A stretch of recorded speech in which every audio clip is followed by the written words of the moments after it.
दोस्तों, अगर आप भी अपनी लाइफ में कुछ नया सीखने की चाह रखते हैं, तो इस चैनल को अभी सब्सक्राइब कर लें।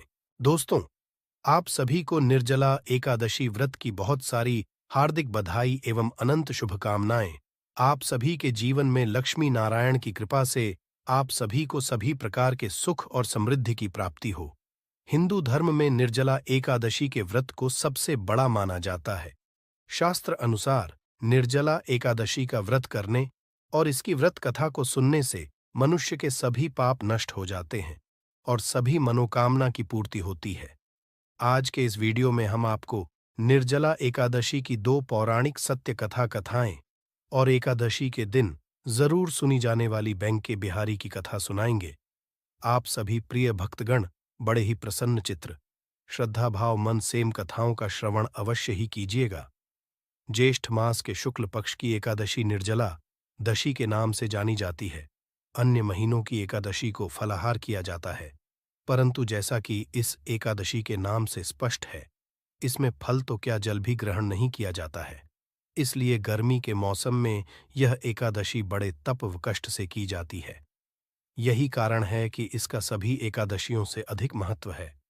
अधिक मांस सहित एक वर्ष की 26 एकादशी न की सके तो केवल निर्जला एकादशी का व्रत कर लेने से वर्ष की सभी एकादशी करने का फल प्राप्त हो जाता है। तो आइए भगवान के चरणों का ध्यान करते हुए निर्जला एकादशी की व्रत कथा को सुनते हैं। किंतु आप कथा को पूरा श्रवण करें, आधा अधूरा बीच में न छोड़े। किसी भी व्रत कथा को आधा अधूरा बीच में नहीं छोड़ा जाता, किंतु उससे पहले अभी तक आपने इस कथा को लाइक नहीं किया है। यदि आप भी भगवान श्री कृष्णा जी के भक्त, चैनल को सब्सक्राइब अवश्य करें और मैं जय श्री राधे कृष्णा लिखे। चलिए अब श्रवण करते हैं निर्जला एकादशी की पावन कथा। भीमसेन व्यास जी से कहने लगे कि हे पिता माता युधिष्ठिरा, माता कुंती, द्रौपदी, अर्जुना, नकुल और सहादेवा आदि सब एकादशी का व्रत करने को कहते हैं, परंतु महाराज, मैं उनसे कहता हूं कि भाई, मैं भगवान की शक्ति पूजा आदि तो कर सकता हूं, दान भी दे सकता हूं, परंतु भोजन के बिना नहीं रह सकता। इस पर व्यास जी कहने लगे कि हे भीमसेन, के बिना नहीं रह सकता। इस पर व्यास जी कहने लगे कि हे भीमसेन, यदि तुम नर्क को बुरा और स्वर्ग को अच्छा समझते हो तो प्रतिमास की दोनों एकादशियों को मत खाया करो। भीम कहने लगे कि हे पितामह, मैं तो पहले ही कह चुका हूं कि मैं भूख सहन नहीं कर सकता। यदि वर्ष भर में कोई एक ही व्रत हो तो वह मैं रख सकता हूं, क्योंकि मेरे पेट में व्रत नाम वाली अग्नि है, तो मैं किए बिना नहीं रह सकता। भोजन करने से वह शांत रहती है, इसीलिए पूरा उपवास तो क्या, एक समय भी बिना भोजन किए रहना कठिन है। अतः आप मुझे कोई ऐसा व्रत बताइए जो वर्ष में केवल एक बार ही करना पड़े और मुझे स्वर्ग की प्राप्ति हो जाए। श्री व्यास जी कहने लगे, हैं पुत्र, बड़े बड़े आर्षियों ने बहुत शास्त्र बनाए हैं जिनसे बिना धन के थोड़े परिश्रम से ही स्वर्ग की प्राप्ति हो सकती है। इसी प्रकार में दोनों पक्षों की एकादशी का व्रत मुक्ति के लिए रखा जाता है। व्यास जी के वचन सुनकर भीम से नरक में जाने के नाम से भयभीत हो गए और कब कर कहने लगे, अब मैं क्या करूं, मास में 2 व्रत तो मैं नहीं कर सकता। हाँ, वर्ष में एक व्रत करने का प्रयत्न अवश्य कर सकता हूं। अतः वर्ष में एक दिन व्रत करने से यदि मेरी मुक्ति हो जाए तो ऐसा कोई व्रत बताइए। यह सुनकर व्यास जी कहने लगे कि वृषभ और मिथुन की संक्रांति के बीच ज्येष्ठ मास के शुक्ल पक्ष की जो एकादशी आती है उसका नाम निर्जला है। तुम उस एकादशी का व्रत करो। इस एकादशी के व्रत में स्नान और आचमन के सिवा जल वर्जित है। आचमन में 6 माह से अधिक जल नहीं होना चाहिए, अन्यथा मतपान के सदृश्य हो जाता है। इस दिन भोजन नहीं करना चाहिए, क्योंकि भोजन करने से व्रत नष्ट हो जाता है। यदि एकादशी को सूर्योदय से लेकर द्वादशी के सूर्योदय तक जल ग्रहण न करें तो उसे सारी एकादशी के व्रत का फल प्राप्त होता है। द्वादशी को सूर्योदय से पहले उठकर स्नान आदि करके ब्राह्मणों को दान आदि देना चाहिए। इसके पश्चात भूखे और उचित ब्राह्मण को भोजन कराकर फिर आप भोजन कर लेना चाहिए। इसका फल पूरे एक वर्ष की संपूर्ण एकादशियों के बराबर होता है। व्यास जी कहने लगे, हे भीमसेन, यह मुझको स्वयं भगवान ने बताया है। इस एकादशी का पुण्य समस्त तीर्थों और दानों से अधिक है।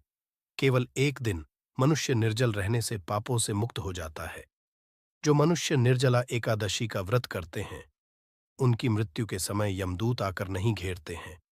भगवान के पार्षद उसे पुष्पक विमान में बैठाकर स्वर्ग को ले जाते हैं। अतः संसार में सबसे श्रेष्ठ निर्जला एकादशी का व्रत है। इसलिए यकीन के साथ इस व्रत को करना चाहिए। इस दिन नमो भगवते वासुदेवाय मंत्र का उच्चारण करना चाहिए और गौ का दान करना चाहिए। एकादशी को भीमसैनी या पांडव एकादशी भी कहते हैं। निर्जला एकादशी व्रत करने से पूर्व भगवान से प्रार्थना करें कि हे भगवान, आज मैं निर्जला व्रत करता हूं। दूसरे दिन भोजन करूंगा। मैं इस व्रत को श्रद्धापूर्वक करूंगा। अतः आपकी कृपा से मेरे सब पाप नष्ट हो जाएं। इस दिन जल से भरा हुआ एक घड़ा वस्त्र से ढककर स्वर्ण सहित दान करना चाहिए। जो मनुष्य इस व्रत को करते हैं, उनको करोड़ों पल सोने के दान का फल मिलता है। और जो इस दिन यज्ञ अधिक करते हैं, उसके फल का वर्णन तो किया नहीं जा सकता। इस एकादशी के व्रत से मनुष्य विष्णु लोक को प्राप्त होता है। जो मनुष्य इस दिन अन्न खाते हैं, वे चांडाल के समान हैं। वे अंत में नरकवासी हो जाते हैं। जिसने निर्जला एकादशी का व्रत किया है, वह चाहे ब्रह्म हत्यारा हो, मद्यपान करता हो, चोरी की हो या गुरु के साथ द्वेष किया हो, मगर इस व्रत के प्रभाव से स्वर्ग जाता ही है। हे कुंती, जो पुरुष या स्त्री श्रद्धापूर्वक इस व्रत को करते हैं, उन्हें अग्रलिखित कर्म करने चाहिए। प्रथम भगवान का पूजन, फिर गौदान, ब्राह्मणों को मिष्ठान दक्षिणा देनी चाहिए तथा जल से भरे कलश का दान अवश्य करना चाहिए। निर्जला के दिन अन्न, वस्त्र, जूते आदि का दान भी करना चाहिए। जो मनुष्य भक्तिपूर्वक इस कथा को पढ़ते या सुनते हैं, उन्हें निश्चय ही स्वर्ग की प्राप्ति होती है। इस कथा को सुनने से अपार धन संपत्ति और सुख सौभाग्य की प्राप्ति होती है। तो आइए श्री लक्ष्मी नारायण जी के चरणों का ध्यान करते हुए इस कथा को सुनते हैं। एक समय की बात है, किसी गांव में एक जाट रहता था। उसकी नई नई शादी हुई थी। शादी होने के बाद वह व्यक्ति पहली बार अपनी पत्नी को लेने अपनी ससुराल जा रहा था। वह युवक नए नए और सुंदर वस्त्र पहनकर अपनी ससुराल को जाने के लिए चल पड़ा। रास्ते में उसने देखा, एक गाय बहुत प्यासी है और अपनी प्यास बुझाने लिए एक तालाब में पानी पीने के लिए जाती है। ज्येष्ठ के महीने की गर्मी में प्यास से व्याकुल गाय उस तालाब में जल पीकर अपनी प्यास तो मिटा लेती है, किंतु उस तालाब से बाहर नहीं निकल पाती है। वह कई बार प्रयास करती है, किंतु उस तालाब से निकल नहीं पाती है। फिर वह गाय उस जाट को देखती है और कहती है, हे मुसाफिर, मुझे इस दलदल से बाहर निकाल दो। जाट बोला, नहीं, मैं तुम्हें नहीं निकाल सकता। तुम्हें निकालने से नए नए और सुंदर वस्त्र खराब हो जाएंगे। मैं अपनी पत्नी को लेने पहली बार अपनी ससुराल जा रहा हूं। तब गाय बोली कि हे मूर्ख, आज निर्जला एकादशी है और आज के दिन यदि तुम मुझे इस तालाब से निकालोगे तो तुम्हें असीम पुण्य की प्राप्ति होगी। मैं तुम्हें ऐसा आशीर्वाद दूंगी जिससे तुम्हारी 7 पीढ़ियां कर जाएंगी। नाराज होकर गाय बोली, यदि तुम मुझे बाहर नहीं निकाल लोगे तो मैं तुम्हें श्राप दे दूंगी। गाय की ना मानने से गाय क्रोधित हो गई और गाय ने कहा, जा तू अब से 8 पहर बाद गधा बन जाएगा। ऐसा सुनकर वह जाट डर गया और गाय से माफी मांगने लगा, किंतु तब तक बहुत देर हो चुकी थी और वह गाय तालाब में डूब चुकी थी। ऐसा देखकर वह जाट बहुत पछताने लगा। दुखी मन से वह अपनी ससुराल गया। ससुराल में उसे देखकर सब बहुत प्रसन्न हुए, किंतु जाट जैसे ही वहां पहुंचा, वह अपनी को लेकर तुरंत जाने की जिद करने लगा। सभी ससुराल वालों ने उससे कहा, इतनी जल्दी क्यों जा रहे हो? अभी थोड़ा रुक कर जाओ। तब जाट ने गाय के श्राप वाली बात उन सभी से बता दी और अपनी पत्नी को लेकर तुरंत ही वहां से चल दिया और अपने घर पहुंच गया। जैसे ही 8 पहर व्यतीत हुए, वह जाट गद्दा बन गया। यह देखकर उसकी पत्नी बहुत दुखी हुई और कई दिन इसी प्रकार व्यतीत हो गए। फिर घर में अन्न धन की कमी होने लगी। तब वह गधा अपनी पत्नी से बोला कि तुम मुझे साथ में ले चलकर मजदूरी करने चलो। उसकी पत्नी और गधा दोनों राजा के यहां पहुंचते हैं। वहां पर कुएं की खुदाई का काम चल रहा होता है। राजा उसे अपने यहां काम पर रख लेता है। फिर उसकी पत्नी अपने सिर पर मिट्टी से भरी हुई डलियां रखकर काम करने लगती है। यह देखकर वहां काम कर रहे अन्य मजदूर उस स्त्री से कहते हैं कि बहन, जब तुम्हारे पास गधा है तो तुम मिट्टी अपने सर पर कर क्यों ढो रही हो? वह उनसे कुछ नहीं कहती है। यह सब दृश्य दूर से राजा भी देख रहा होता है। फिर एक दिन राजा उस स्त्री से पूछता है कि तुम इस गड्ढे से काम क्यों नहीं लेती हो? तब स्त्री कहती है कि हे महाराज, यह गड्ढा नहीं है, यह मेरे पति हैं। एक गाय के श्राप के कारण यह गड्ढा बन गए हैं। फिर उस स्त्री ने पूरी कहानी राजा को बताई।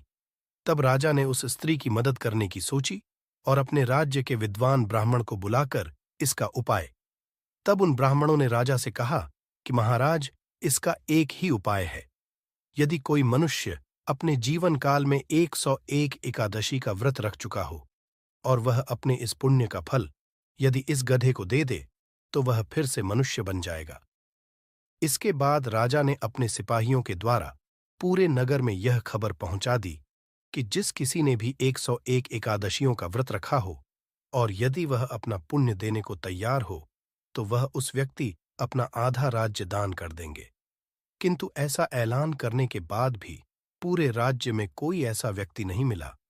किसी ने 11 तो किसी ने 21 एकादशियों का ही व्रत कर रखा था। यह सुनकर राजा बड़ा चिंतित हुआ। उतनी ही देर में वहां पर एक बूढ़ी स्त्री आती है और वह राजा से कहती है कि महाराज, मैंने पूरी 101 एकादशियों का व्रत कर रखा है। तब राजा खुश होकर बोला कि हे माता, आप अपनी 100 एकादशी के व्रत का इस गड्ढे को दे दीजिए। मैं आपको अपना आधा राज्य और ढेर सारा धन दूंगा। तब बूढ़ी स्त्री कहती है कि मैं इस उम्र में राज्य और धन को लेकर क्या करूंगी महाराज। मैं इस गड्ढे को केवल 100 एकादशी के व्रत का ही पुण्य दूंगी और बची हुई एक एकादशी, जो निर्जला एकादशी है, उसका पूर्ण है मैं स्वयं अपने पास रखूंगी, क्योंकि निर्जला एकादशी के व्रत का पुण्य मुझे मोक्ष दिलाएगा। मैं भगवान श्री हरि विष्णु और मां लक्ष्मी को प्राप्त कर लूंगी। ऐसा कहकर उस बूढ़ी स्त्री ने 100 एकादशियों के व्रत का फल उस गड्ढे को दे दिया और उस पल के प्रभाव से वह गड्ढा फिर से मनुष्य बन गया। किंतु एकादशी का पुण्य न मिलने से उसका पूरा शरीर तो मनुष्य का बन गया, किंतु उसके शरीर से गड्ढे की पूंछ ना हट पाई। बोलिए श्री लक्ष्मी नारायण। भगवान की जय। अब सुनेंगे बांके बिहारी की कथा बोल। बांके बिहारी की जय हो ठकुर जी महाराज की जय हो। कृष्णा कन्हैया भगवान की जय हो। श्री कृष्णा भगवान के अनंत स्वरूपों की जय हो। एक ब्राह्मण था, वह रोजाना घर घर जाकर भगवद गीता का पाठ किया करता था। एक दिन उन्हें एक चोर ने पकड़ लिया और कहा कि तेरे पास जो कुछ भी है मुझे दे दे। तब वह पंडित बोला कि बेटा, मेरे पास कुछ भी नहीं है, तुम एक काम करना, मैं यही पड़ोस के घर में जाकर भगवद गीता करता हूं। वह यजमान बहुत ही दानी लोग हैं। जब मैं सुना रहा होता हूं तब तुम उनके घर जाकर चोरी कर लेना। तो चोर ने उनका कहा मान लिया और पंडित को छोड़ दिया। दूसरे दिन जब पंडित जी पड़ोस में कथा सुनाने गए, तब वह चोर वहां पर आ गया। तब पंडित जी बोले कि यहां से मिलो, दूर एक गांव है, वृंदावन, वहां पर एक लड़का आता है जिसका नाम है कान्हा। वह हीरे, मोतियों, जवाहरातों से लदा हुआ रहता है। यदि कोई लूटना चाहता तो उसको लूटो। वह रोज रात को उस पीपल के पेड़ के नीचे आता है जिसके आसपास बहुत सी झाड़ियां हैं। चोर ने यह सुना और खुशी खुशी वहां से चला गया। वह वहां से सीधे अपने घर गया और अपनी बीवी से बोला कि आज मैं कान्हा नाम के बच्चे को लूटने जा रहा है, मुझे रास्ते में खाने पीने के लिए कुछ सामान बांध कर दे दो। तो उसकी पत्नी ने सत्तू उसको दे दिया और कहा कि बस यही है जो कुछ है। तो चोर ने कहा, कोई बात नहीं, इतना ही काफी है। आज मेरा यह संकल्प है कि मैं आज उस कान्हा को लूट कर ही आऊंगा। वह पैदल ही पैदल टूटे चप्पलों से वहां से चल पड़ा। रास्ते में कान्हा का नाम लेते हुए अगले दिन शाम को जब वहां पहुंचा, जो जगह उसे पंडित जी ने बताई थी, अब वहां पहुंचकर उसने सोचा कि यदि मैं यहीं सामने खड़ा हो गया तो बच्चा मुझे देखकर भाग जाएगा, तो मेरा यहां आना बेकार हो जाएगा।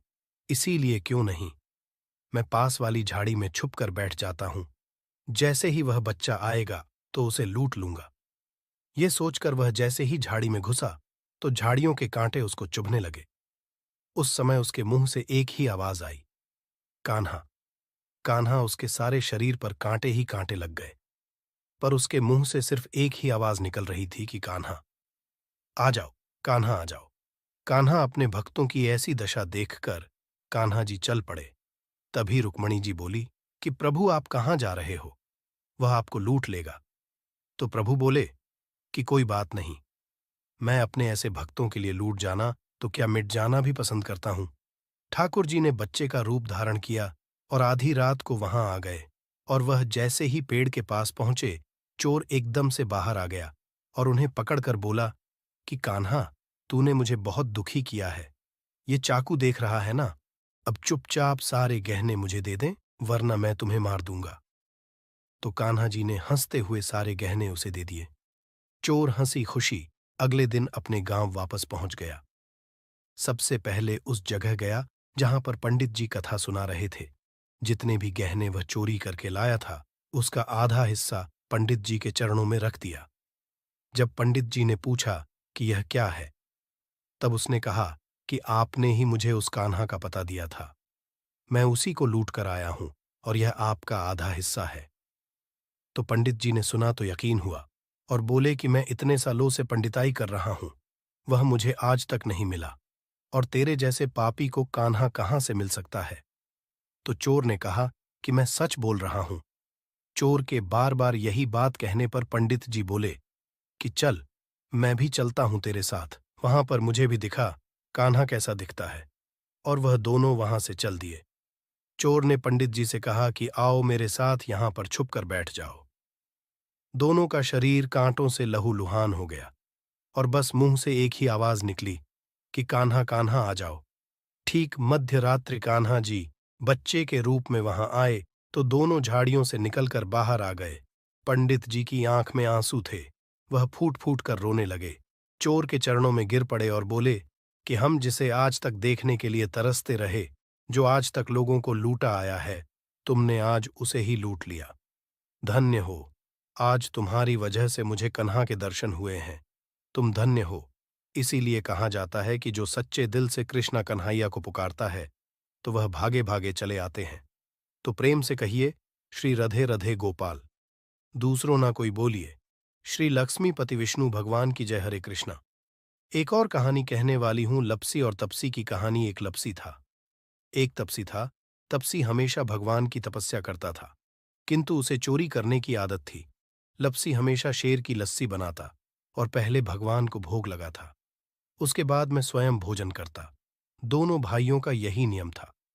तो एक दिन कोई बात को लेकर दोनों भाइयों में कहा सुनी हो गई, तो तपस्वी बोला कि मैं रोजाना भगवान की तपस्या करता हूं, इसीलिए मैं बड़ा हूं। लपसी बोला कि मैं रोज भगवान को भोग लगाता हूं, इसीलिए मैं हूं। ऐसा कहते हुए दोनों जोर जोर से लड़ने लगे। तभी वहां से नराट जी गुजर रहे थे। दोनों को लड़ता हुआ देखकर वहां आए और उनसे पूछा कि तुम दोनों लड़ क्यों रहे हो। तो दोनों ने अपने आप को बड़ा बताया और साथ में बड़ा होने का कारण भी बताया। तो नारद जी बोले कि मैं तुम्हारा फैसला कर दूंगा, कल आऊंगा, बता दूंगा अभी कौन बड़ा है। दूसरे दिन लपसी और तपस्वी स्नान कर अपनी रोज की भांति भगवान की भक्ति करने आए। तो नारद छुपकर बहुमूल्य वाण एक एक अंगूठी उन दोनों के आगे रख दी। जैसे ही भक्ति करते हुए तपस्वी की नजर उस अंगूठी पर पड़ी, तो चुपचाप से उठाई और अपने पैर के नीचे दबा ली। लपसी की नजर अंगूठी पर पड़ी, किंतु उसने ध्यान नहीं दिया। उसने पहले भगवान को भोग लगाया और फिर स्वयं भोजन करने के लिए बैठ गया। थोड़ी देर बाद नारद जी सामने आए तो दोनों ने पूछा कि अब बताओ, हम में से कौन बड़ा है। तो नारद जी ने तपस्वी से के लिए कहा। तो वह खड़ा हुआ तो उसके पैर के नीचे दबी हुई अंगूठी दिखाई दी। तो नारद जी ने तपस्वी से कहा, तपस्या तो तुम करते हो, इतनी तपस्या करने के बाद भी तुम्हारी चोरी करने की आदत नहीं गई। यह अंगूठी मैंने ही तुम दोनों के आगे रखी थी। मैं यह देखना चाहता था कि तुम दोनों में से किसके मन में लालच है। तो तूने तो अंगूठी दिखाई पड़ते ही झट से अपने पैर के नीचे दबा ली। किंतु लपसी का ध्यान अंगूठी पर जाने के बाद भी लपसी ने अंगूठी को न ही उठाया और न ही ध्यान दिया। उसने सिर्फ अपने भगवान जी में ही ध्यान रखा, उन्हें भोग लगाया और बाद में स्वयं भोजन करने लगा। इसीलिए लपसी बड़ा है और तुम्हें तुम्हारी तपस्या का कोई भी फल नहीं मिलने वाला।